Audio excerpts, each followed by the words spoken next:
বিসমিল্লাহির রহমানির রহিম। সমস্ত প্রশংসা সেই আল্লাহর জন্য, যিনি আসমান ও জমিনের মালিক, যিনি রহমতশীল ও দয়ালু। অসংখ্য দুরূদ ও সালাম প্রিয় নবী হজরত মুহাম্মদ সাল্লাল্লাহু আলাইহি ওয়াসাল্লামের উপর, যিনি আমাদের জীবনকে অন্ধকার থেকে আলোতে নিয়ে এসেছেন। আমার প্রিয় ভাই ও বোনেরা, আজকের আয়াতটি এমন যা প্রতিটি মজলুমের হৃদয়ে সান্ত্বনা দেয় আর প্রতিটি জালিমের অন্তরে আগুন ধরিয়ে দেয়। আল্লাহ সুবহানাহু ওয়া তাআলা পবিত্র কুরআনের সূরা ইব্রাহিম ৪২ নম্বর আয়াতে বলেন, তুমি কখনোই মনে করো না যে জালিমরা যা করছে তাতে আল্লাহ বেখবর আছেন।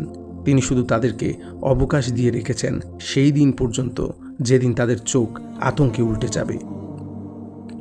প্রিয় ভাই, আজ ফিলিস্তিনের মাটি রক্তে ভিজে আছে।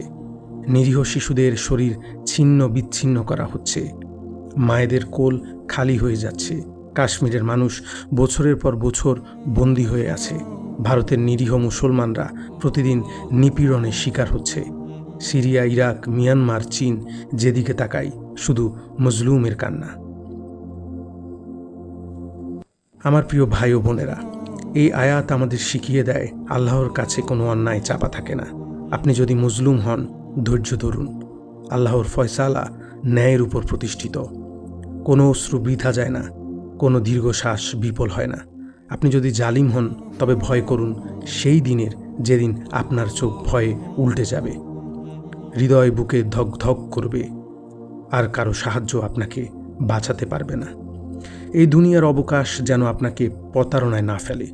আল্লাহ সুবহানাহু ওয়া তাআলা প্রতিশ্রুতি দিয়েছেন, তিনি জালিমদেরকে শুধু সাময়িক সময় দিচ্ছেন, কিন্তু যখন তার শাস্তি আসবে তখন কেউ তা ঠেকাতে পারবে না।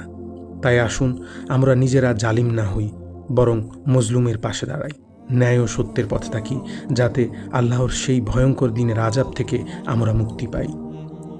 আল্লাহ আমাদের সকলকে সেই দিনের ভয় থেকে রক্ষা করুন এবং ন্যায়ের পথে স্থির রাখুন। আমিন।